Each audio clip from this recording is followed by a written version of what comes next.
The People's Tribunal against the death penalty will now come to order. The witnesses should be prepared to speak. At this time, I'm going to call the first witness. Thank you, Judge, for having me. I'm going to testify to why the death penalty punishes the poor, and so I hope you'll take it under consideration. Virtually every person on death row relied on a public defender. The American Bar Association estimated in 2004 that 10,000 people are wrongly sent to prison or death row every year because of inadequate defense.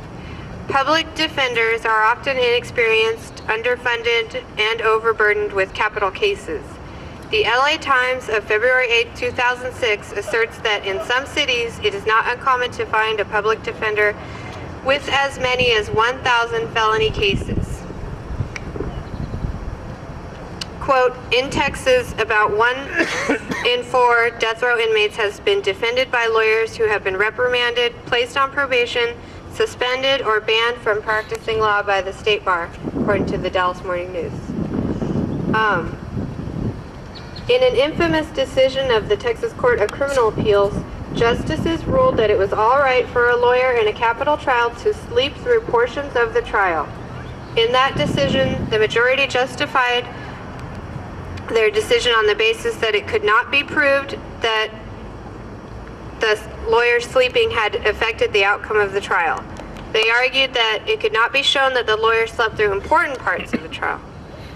And I would say, what part of a capital trial is not important? That would be my question. And surely having a lawyer be awake at trial would make some difference in that lawyer's performance. Some public defenders are colossally unprofessional and irresponsible, arriving at trial drunk or on drugs. For example, Ron Mock, who defended lots of people in Texas and who is currently under suspension in Texas by the bar, has more defendants on death row than any other public defender in the state. Mock would routinely show up to hearings smelling of alcohol and marijuana and admitted to launching no independent investigations in cases. But it is not just at trial where there is a lack of adequate representation. The appeals phase is where many mistakes at trial could be caught and relief granted by a higher court. My friend Justin Fuller, who was killed by the state of Texas in August of 2006, had a public defender at the state appeals level who clearly lacked experiences and resources to properly defend Justin. At one point, Toby Wilkerson filed a writ for Justin that was actually the writ for a previous client of his. The writ included facts about this other case and in some places the name of the other defendant. When this was presented by Justin's lawyer at the federal level, the courts declined to grant any relief based on this or any of the other issues in Justin's case.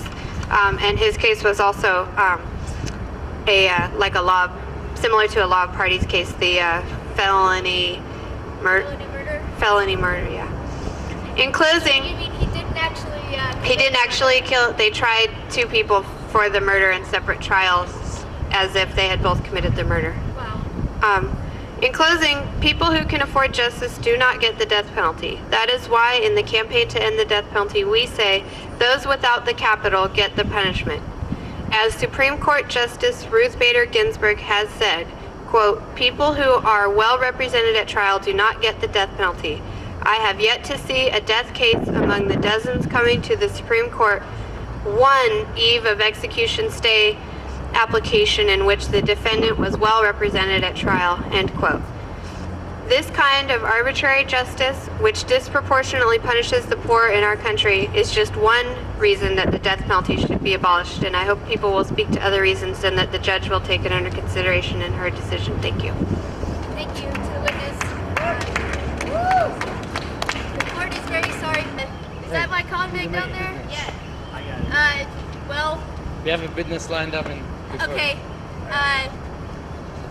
The convict will be allowed to speak when the court is ready. Will the witness please state his name for the record? My name is Andrew Medizada, and I am against the death penalty. 1 second, witness. The judge needs her judicial aid. Jason, the judicial aid, would you please come assist the judge? The death penalty, first of all, there are a number of reasons to oppose the death penalty. It's classist, it's racist, and it hurts the individual. This is not just about the death penalty. This is about individuals, people with families, people who are just like us, who go to work, who share our interests and do the same thing. This is about empathy, feeling their pain. That's my main case against the death penalty. And it's just shameless that we're here in Texas, we're 62%, a state that does 62% of all the executions in the country. It's just shameful. And there's so many reasons to oppose the death penalty, so many reasons. DNA testing is showing that increasingly people are innocent, but they're still being sentenced to death.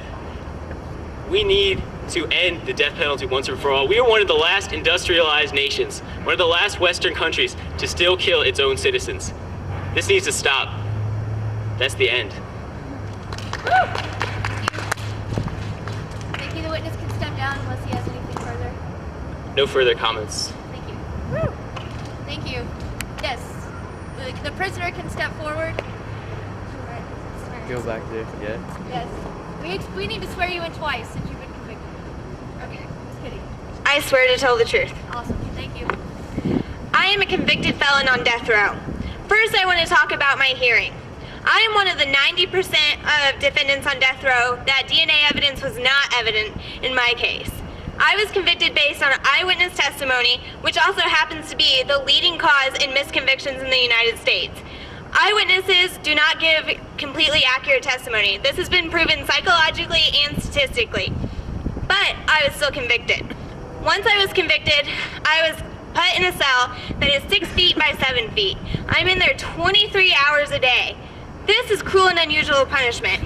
It is psychologically proven that human isolation causes intense and irreversible psychological harm to humans. Now let's say that you think that I deserve to die. It's okay to punish me for my crimes. I understand what I may have done wrong, but why punish my family? My family loves me. I have a mother, a father, a sister, and I have children. My mother, if I was put to death, might as well be put to death herself. It will cause her irrevocable harm. She has no right to be punished for a crime I did not commit. This is injustice in the system. Why should she have to suffer for my crimes? Punish me. Give me the punishment, but do not punish the people that I love. That is not fair, and it is cruel and unusual to the innocent people in the United States. That is all. Thank you. You may go back to your 6x7 cell. The court appreciates the prisoner's testimony, and the prisoner can have another chance to speak in the end if she would like.